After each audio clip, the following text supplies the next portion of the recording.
ಎಲ್ಲರಿಗೂ ನಮಸ್ಕಾರ. ಇವತ್ತಿನ ಈ ನಮ್ಮ ಕಾರ್ಯಕ್ರಮದಲ್ಲಿ ವೇದಿಕೆ ಮೇಲೆ ಆಸೀನರಾಗಿರುವ ಶ್ರೀ ಹಿರಿಯ ಸಾಹಿತಿಗಳು,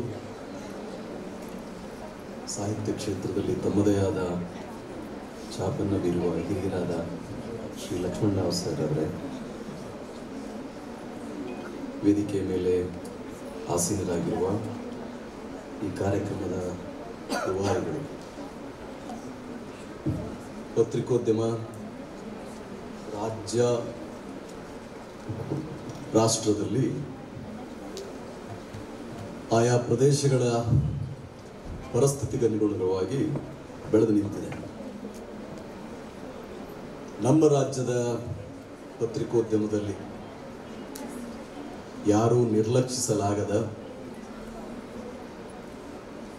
ಅಕಾಲಕ್ಕೆ ಅಂದರೆ ಯಾವ ಕಾಲಕ್ಕೆ ಏನಿರಬೇಕೋ ಆ ಕಾಲದ ನಿಯಮವನ್ನು ಮೀರಿ ಹಠ, ಧೈರ್ಯ, ಸ್ವಾಭಿಮಾನ ಮತ್ತು ತಮ್ಮದೇ ಆದ ಶಕ್ತಿಯಿಂದ ತಮ್ಮದೇ ಛಾಪು ಮೂಡಿಸಿದವರು ಶ್ರೀ ರವಿ ಬೆಳಗೆರೆ ಸರ್ ಅವರು. ಅವರ ಆ ಜರ್ನಲಿಸಮ್, ಆ ಪತ್ರಿಕೋದ್ಯಮ, ಸಾಹಿತ್ಯ ಕ್ಷೇತ್ರದ ರೂವಾರಿಗಳಾಗಿ ವೇದಿಕೆ ಮೇಲೆ ಇರ್ತಕ್ಕಂಥ ಶ್ರೀ ಭಾವನಾ ಮೇಡಮ್ ಅವರೇ, ಸ್ನೇಹಿತರು, ನನ್ನ ಕಾಲೇಜಿನ ದಿನಗಳಿಂದ ನಮ್ಮೂರಿನವರು,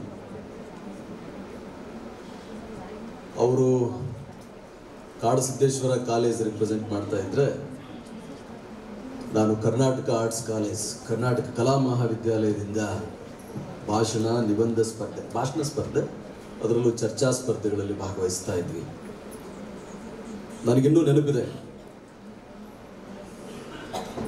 ಒಬ್ಬ ವ್ಯಕ್ತಿತ್ವ ಅನ್ನೋದನ್ನು ಅಳಿಯಲಿಕ್ಕೆ ಬಹಳ ಅಧ್ಯಯನದ ಅವಶ್ಯಕತೆ, ವಿಮರ್ಶೆಗೆ ಬೇಕು.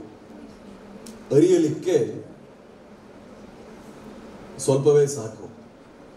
ಸಮ್ಮಿಶ್ರ ಸರ್ಕಾರದಿಂದ ಅಭಿವೃದ್ಧಿ ಸಾಧ್ಯವೇ ಅಂತ ಹೇಳಿ ಚರ್ಚಾ ಸ್ಪರ್ಧೆ.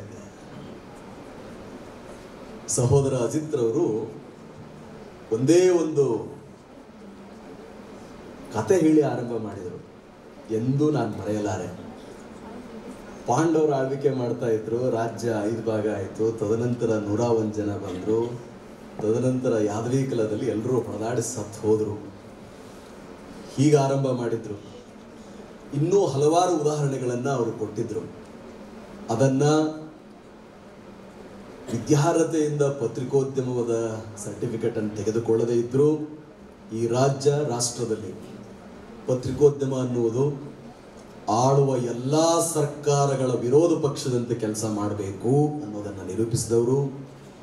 ನಿರ್ಭಿಡೆಯಿಂದ ಯಾರು ಏನೇ ಅನ್ನಲಿ, ನಾನು ಹೀಗಿದ್ದೀನಿ, ಹೀಗೆ ಇರ್ತೇನೆ ಅನ್ನೋದನ್ನು ಹೇಳುವುದಿದೆಯಲ್ಲ, ಮುಲಾಜಿಗೊಳಗಾಗದೆ ಅಥವಾ ಅಂಕೆ ಶಂಕೆಗಿಲ್ಲದೆ ಅದನ್ನು ನಿರೂಪಿಸಿದ ಆತ್ಮೀಯ ಸ್ನೇಹಿತ ಶ್ರೀ ಅಜಿತ್ರವರೇ.